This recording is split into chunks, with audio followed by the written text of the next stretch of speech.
ねえ、キスしよっか。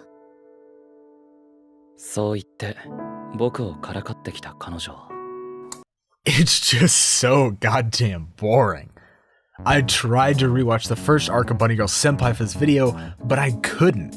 If you're gonna rip off one of the most interesting anime out there, don't bore me in the first 6 minutes. Okay, alright, just give me a second to calm down. I get it. Really, I do. There are many reasons I can see people enjoying Bunny Girl Senpai. There's cute girls, relatively interesting arcs, and the supernatural element is a huge draw. However, these things can also be found in the Monogatari series, which is the series that Bunny Girl Senpai was compared to when it was airing. But therein lies the problem. These things can be found in the Monogatari series almost beat for beat. It's so close that I would go as far as to call it plagiarism. Okay, here's the deal. I'm not going to talk about every character and little detail of the show, so right here I'll give short descriptions of a couple of the other characters and who they are in Monogatari. To start things off, Futaba is literally just Oshino. They're both who the main character goes to with their problems and try to find answers, but in the case of Bunny Girl Senpai, these answers are nonsensical because the show decides to use science to explain everything rather than gods or ghosts. Kaede and Noriko play the role of Tsukihi and Karen, but I'm willing to admit that they are different characters.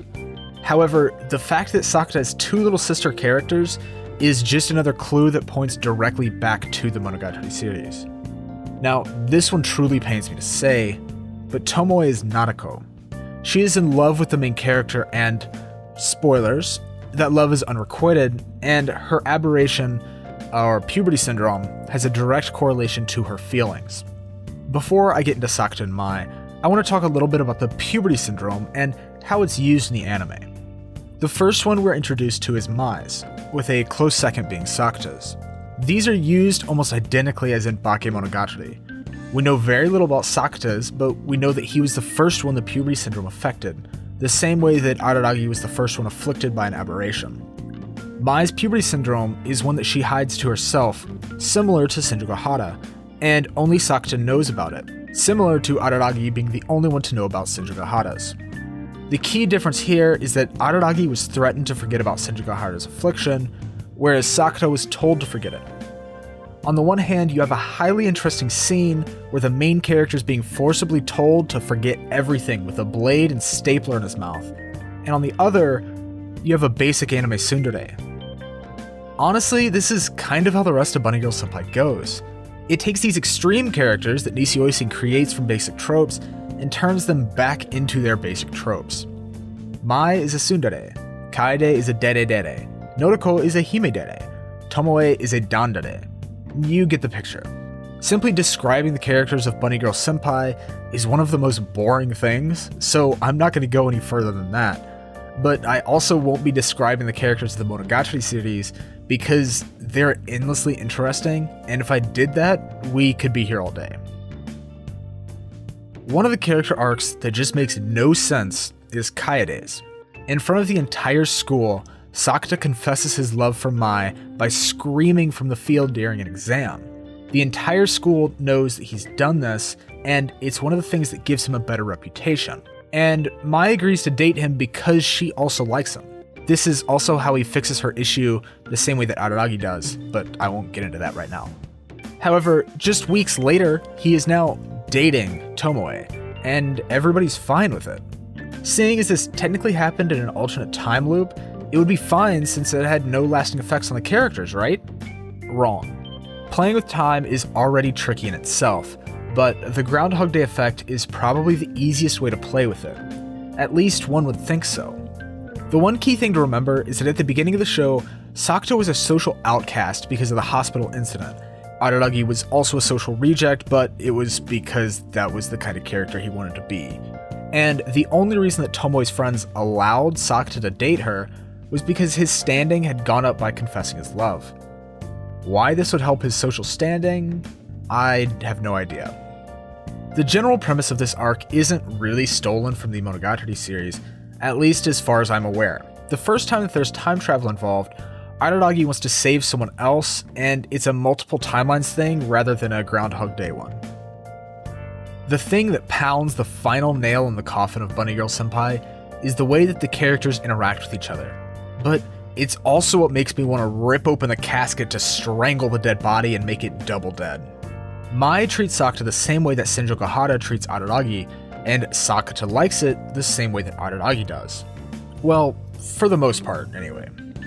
Bunny Girl Senpai never takes it to the extremes that Monogatari does, and it's because instead of making the characters fun originals based on tropes, they're simply tropes with nothing else to say. Mai will back off before it becomes too much and blush in embarrassment, whereas Senju Gahara only blushes when it's not the right time to, and she'll tease Araragi to his wit's end. I mean, these two scenes kinda sum it all up for me. どうしたの舞さん。何が？あんまり怒らないし、何かあった？別に。たまには餌をあげた方がいいと思っただけよ。何？あなたのような生物の頭蓋骨に脳みそが入っているというのは、それはもう奇跡のような出来事なのよ。お前、僕の頭がすごく悪いと思ってるだろう。なぜ気づいたの？ There are a few other similarities that they each have to each other, such as all of the girls being represented by some type of animal. But if I were to go into that kind of detail, we could be here all day. When I talked to my friend about this, he asked me a question, and I've been thinking about it since he asked it. What's the difference between plagiarism and inspiration? Now, I know that it's pretty obvious, and we could go by the dictionary definition, but I wanted an example.